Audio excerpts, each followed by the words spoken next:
Yan. So katatapos lang natin maglinis ng barn. So marami tayong nilinis. Yan, yun, at saka ito. So pakakawalan na natin yung mga baka.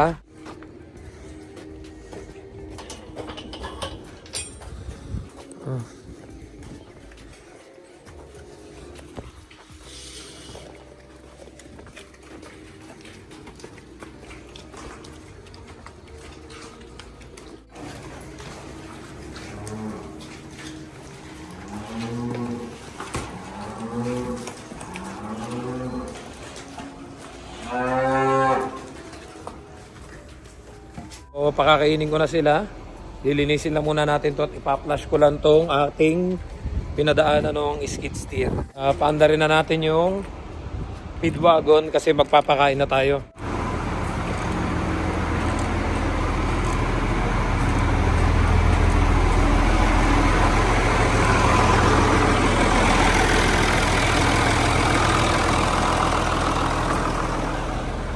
Yan, so ito na guys yung bago nating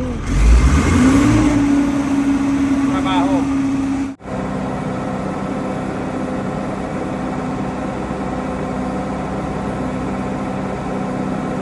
Iikay.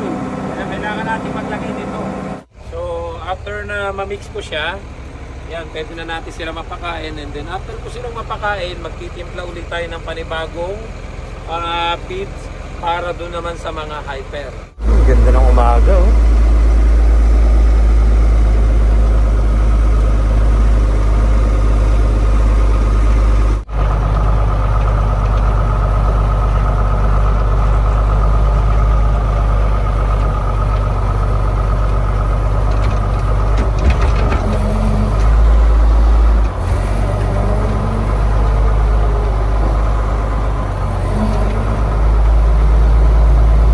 Yan, so itong areang to yung una kong pinapakain.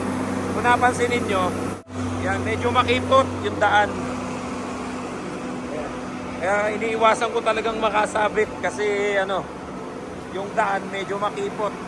Konting pagkakamali mo dyan, maaaring makabangga ka, maaaring makasira ka ng poste or ng pader.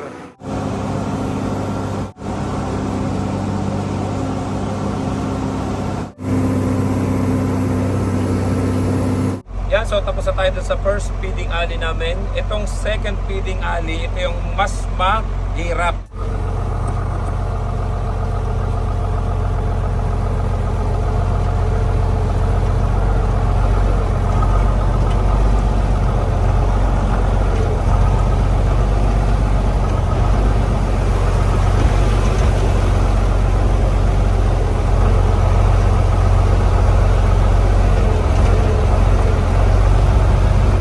So natapos na tayo guys, yun yung isa sa mahirap na pinapasukan ko. Kasi nga, pag magbabaking ka, medyo marami kang sasabitan.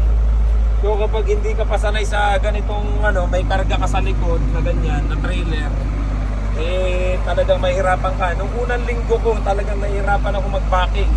Pero ngayon, wala na, madali na eh. Parang bali wala na lang. Kaya malaking bagay din na kahit papano, marami tayong natututunan dito, especially yung pagdadrive ng mga ganitong mga heavy equipment. Yan, so pakakawalan na natin sila para makakain na sila. Ito yung pakain na inilatag ko. Yan. Kita nyo guys. May kalumaan na yung mga gamit dito. Yung mga tractor, yung mga John Deere, yung mga loader. Pero kagandahan, mas marami ako natututunan dito. Talagang lahat na drive ko. Yung mga manual na heavy equipment, talagang marami ako natututunan. Compare doon sa inalisan natin na from start to finish, wala tayong ginawa kundi mag-milking lang ng mag-milking. Yan, so i-release na natin sila. Kain na, kain na. Saka to.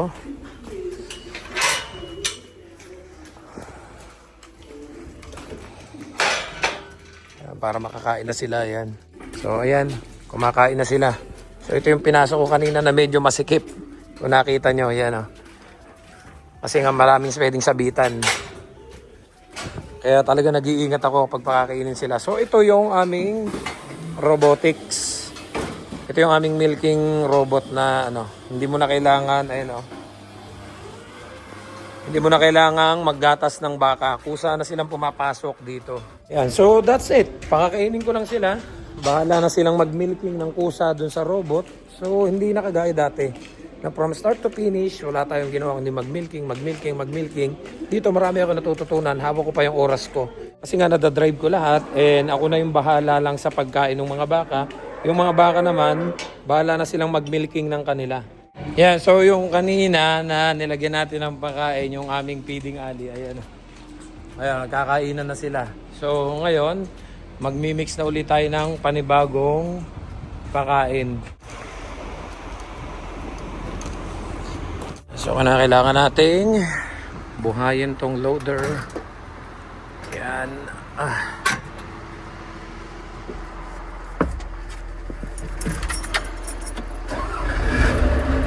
So that is the reason why hindi ako nakakagawa ng vlog. Na-enjoy ko talaga yung trabaho ko.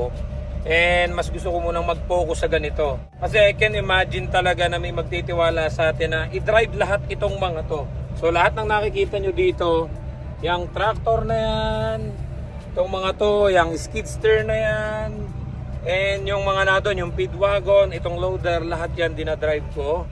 So may trailer pa doon, marami. Yung iba nasa shop pa. Kaya talaga nung lumipat kami dito, mas nag-focus muna ako dito sa work kaysa gumawa ng vlog. And in-enjoy ko muna yung buhay kasama yung family ko. Kasi kung makikita nyo, ayun lang yung bahay namin. Oh. Ayun. Diba? Ayun lang. Yung bahay namin. So napakalapit. Pag naiihi ako or medyo masamaan siya natin, pwede tayong umuwi. So it's up to me kung paano ko sisimulan, kung paano ko tatapusin. Then after ko sila lahat mapakain, mag-iisip ako kung anong gagawin ko. Pwede kong kunin yung pressure washer, mag-pressure wash ako dyan, or kung pwedeng gamitin ko tong loader, and then i-clean up ko yung barn. Napakarami kong pwedeng gawin. Pwede na rin ako mag-break kung gusto ko. And then after break, saka ko gawin yung mga dapat kong gawin. So madalas nagbe-break ako, sabi ko makapag-break mga alas 12 na para pagbalik ko alas 2. So 3, 4, 5 then out na, uwian na. So yun ang kagandahan dito, hanggang 5 lang yung work ko. Hindi ko na kailangan bumalik ng gabi unlike dati doon sa trabaho natin na 3 shift kami, pabalik-balik ako 3 beses, walang tulog, gumagasolina ako dito, hindi ko na kailangan gumasolina. Ayun lang yung bahay namin. Yung anak ko naman and si Mrs. nakakuha na ng work 5 minutes away lang. So hindi na namin kailangan mag-spend sa gasolina and ang lapit lang ng mga work nila. And pag uuwi ako at kakain ay may bahay natin, makakatulog pa ako sa tanghali. And then 5 o'clock out na tayo, pwede na tayong mag-Netflix, kumain, magluto, mahaba pa yung tulog natin. And marami talaga ako natututunan dito sa bago nating work kaya talagang ini-enjoy ko. Kasi kita nyo naman, wala akong ibang kasama. Mag-isa lang ako lahat ang gumagawa. So it's up to me kung paano ko nga gagawin, kung paano ko didiskartehan. Yun ang kagandahan dito. Wala din akong time in, wala din akong time out. So kung magbe-break ako, kung tutusin pwedeng dayain. Kaya nga lang, sabi ko nga, yung tiwalang ibinibigay nila sa akin, ayokong sayangin. Kaya talagang ibinabalik ko sa kanila, sinusulit ko sa kanila, pinapakita ko sa kanila na worth it yung decision nila na ako yung kinuha nila. Yeah, so magtitimpla na ulit tayo ng panibagong pakain para doon sa mga hyper na yon. Dito natin siya imimix.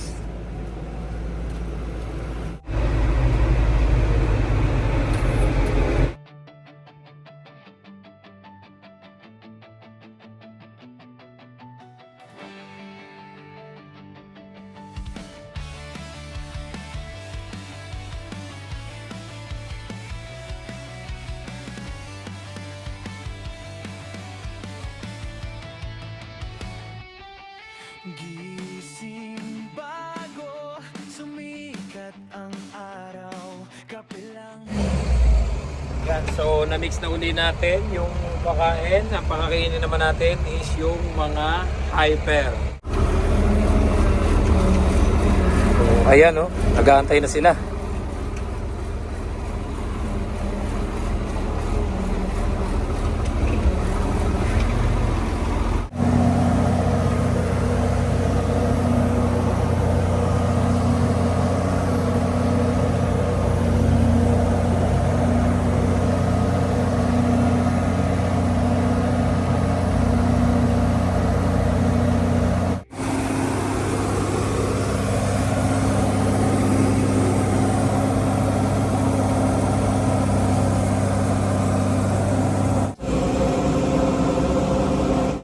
na natin pakainin yung mga nasa Palm Springs. Kasunod naman tong mga hyper.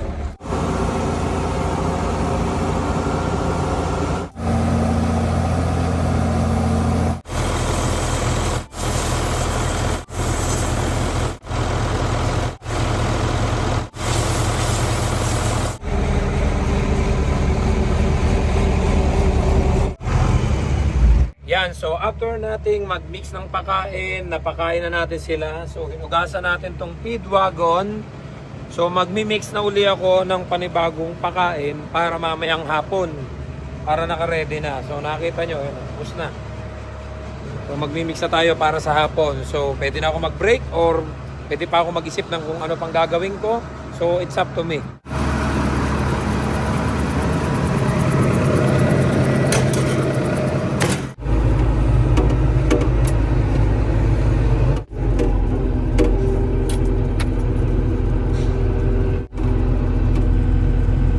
Palitan na rin natin muna ng beddings tong mga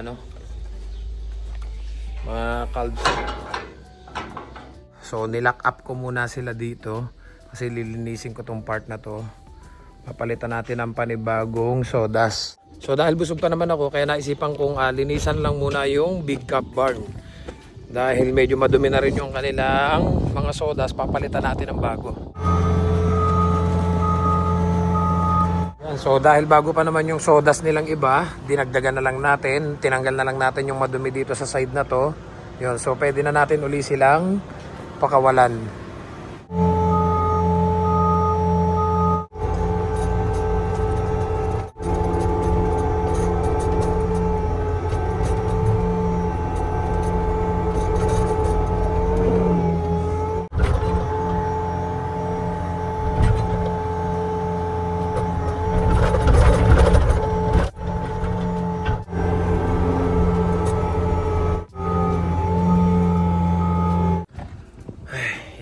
Tapos na rin.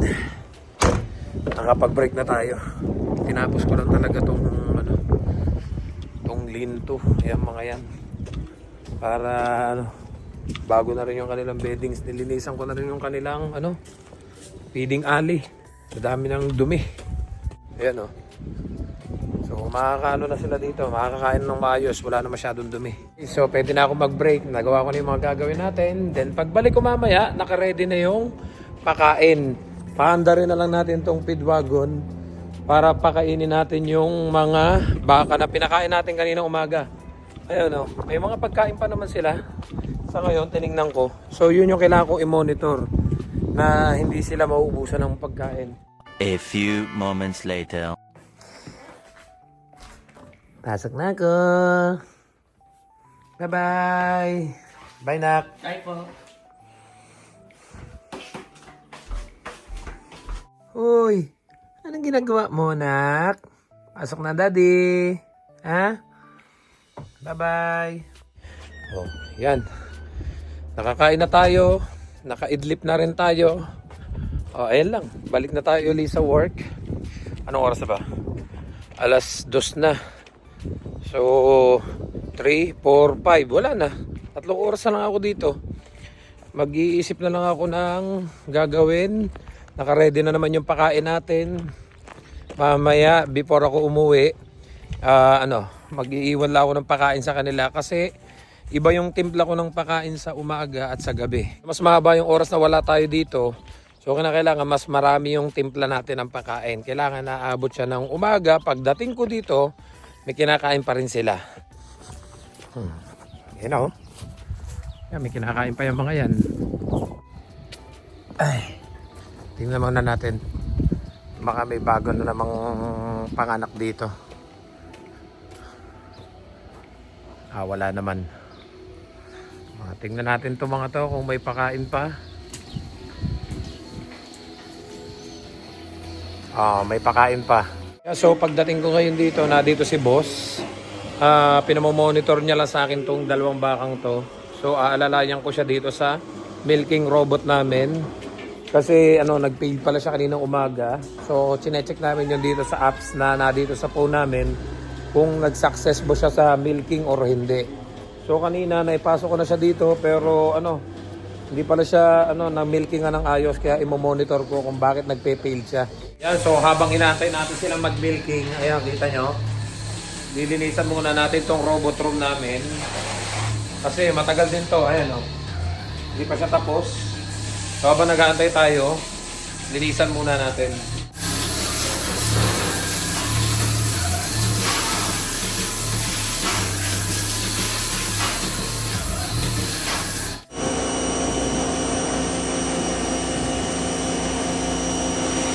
Nilock up ko na sila dito. As you can see, wala na. Wala na silang pakain. So magpapakain na lang ulit tayo ngayon. And then after natin magpakain, magpe-prepare tayo ng AM feed para bukas. Kasi day off ako bukas. Para si boss may gagamitin na siyang pakain. Naka-ready na doon sa wagon. And then after that, uwian na. Yun, alas 4 na. Isang oras na lang, uwian na. Nakakapag-day off na ulit ng Friday, Saturday. Kasi nung mga nakaraan nga, di ba, hindi ako nag-day off. Kasi nga, busy kami dito sa, yun, yung stock ng pakain. Yun yung first cut namin ng grass. And then may bago na naman silang, ayun. May bago na naman sila doong nakatanim na mga damo. Next month naman yun. So ayan, dadrive na uli natin yung feed wagon. And then after that, kakargahan na uli natin ng AM feed. Kasi nga, wala ako bukas. So si boss ang magpapakain. Tapos na tayo magpakain. Uwi na. Yun ang isang bagay na nagustuhan ko dito eh. Alam niyo yung hindi na kagaya dati na physical talaga na from start to finish. Yung katawan ko gumagalaw, nakatutok lang ako sa milking. Dito 80% driving. Puro drive. Yung 20% ko, yun lang yung talagang medyo may gagawin tayo. Minsan pag pumasok ako, kahit ngayon, pag may nakita ko diyang bagong panganak, ayusin ko na rin yung baby, yung calves, ilihiwalay ko na rin. Then kinakailangan kong gatasan yung bagong panganak. Yun lang, yung mga ganun lang. Tapos linis-linis. Pero most of the time talaga is driving. Meron din tayong robot dito na natagalinis itong barn. Automatic na rin yun. Kaya hindi na ako nahihirapan. Mostly, puro na lang talaga. Skid steer at saka loader yung gamit natin paglilinis. Yeah, so that's it for today guys. So now you know bakit hindi tayo masyado nakaka-upload kasi talagang nag-focus muna ako dito sa trabahong to. Alam nyo ni minsan hindi sumagi sa isip ko na makaka-experience ako mag-drive ng mga ganito at dito pa nga tayo sa Canada na bigyan ng chance na makahawak ng ganitong malalaking sasakyan. Yung tractor, yung loader, yung skid steer at yung mga trailer truck. Kaya talaga nagpapasalamat din ako kasi dito pa nga sa Canada tayo nabigyan ng chance. Kasi sa Pilipinas talaga naman, walang magpapa-experience sa akin ng ganyan. Kasi unang-una, wala akong pambayad noong mga panahong yon. Even yung 4 wheels na tatandaan ko dati sa Pilipinas, walang magtangka. Kasi nga, naintindihan ko din naman kasi unang-una, kailangan nating magbayad ng panggasolina. Siyempre, pag may tropa tayo diyang may sasakyan, unang-una, iisipin nun, sayang ang gasolina. Pangalawa, syempre, pag naisagi ko or nagasgasan natin, wala akong pambayad noong mga panahon yun. Kaya sabi ko nga, alam mo yun, dati naalala ko, even bisikleta, hirap akong makabili. So, first na bisikleta ko dati is second hand, kalawangin pa, pininturahan ko lang. And then, yun nga, second hand na motorsiklo, ganun lang. Doon tayo nag-start magkaroon ng lisensya sa mga ganun, sa motorsiklo. And then, hindi natin akalain na yung lisensyang yun, nagagamit na natin sa 4 wheels, may sasakyan na tayo. And then, ito nga, nakakapag-drive na tayo ng malalaking ganito, yung mga heavy equipment. At ang isa pang bagay na naobserbahan ko, nung in-update ko yung resume ko sa Indeed, marami na naman yung nag-i-email sa akin. So, isa yun sa pinakamagandang bagay na nangyari sa akin dahil bukod sa tumaas na yung rate natin, wala na tayong bahay na binabayaran, ito, nadagdagan pa yung experience natin. So, yung skills ko, nung inilagay ko nga doon sa Indeed, yung resume natin, nung in-update ko, marami yung nag-i-email sa akin at nagse-set ng interview. Pero ang ginawa ko nga, syempre, ini-ignore ko na lang kasi nga, okay na naman kami dito ng family ko. Ayoko nang itanong doon sa mga tumatawag sa akin, doon sa mga nag-i-email na gusto nga daw kong ma-interview na tatanungin ko pa ba yan, kung may pabahay ba sila, ganito, ganang. Kasi sa totoo lang, happy na kami ng family ko dito sa nalipatan namin. So that's it for today guys, and hope na nagustuhan nyo itong vlog natin, and sana magtuloy-tuloy na ulit kasi sa totoo lang talagang ako hindi ko alam kung paano ko hahatiin yung oras ko. Every day off, kagaya ngayon, day off ako bukas, Friday, Saturday, may practice kami. So, pakita ko lang sa inyo. Oy, anak, ayun, ang dami nakakami sa iyo. Pakisa daddy. Ito po si Peanut, oh. Oh, healthy pa rin. Anak, kiss daddy, kiss daddy. Yan, every Friday and Saturday, day off ko. Yan, nagpa-practice kami dito. Ayan, nakabili na tayo ng drum set. Ito na, yung drum set natin. Ayan yung ating mga... Ay, ayan pala yung ating mga pusa. Ayan, si Happy, si Tabby. Ayan yung mga ating electric guitar, yung speaker. Ayan na. So, nagpa-practice kami ng mga kabanda ko. Every day off ko, Friday, Saturday. Nandito sila sa bahay. Kaya medyo busy. Di ko alam kung anong uunahin ko. Mag-edit ba ako ng vlog? Gagawa ba ako ng vlog? And then, pag nagsabay-sabay kami ng family ko, lumalabas din kami. May family bonding kami dito lang sa Victoria. So, don't forget to subscribe, like, and share this video para kahit paano updated pa rin kayo sa buhay namin dito sa Canada. See you guys on the next one. I love you all. God bless. Bye-bye!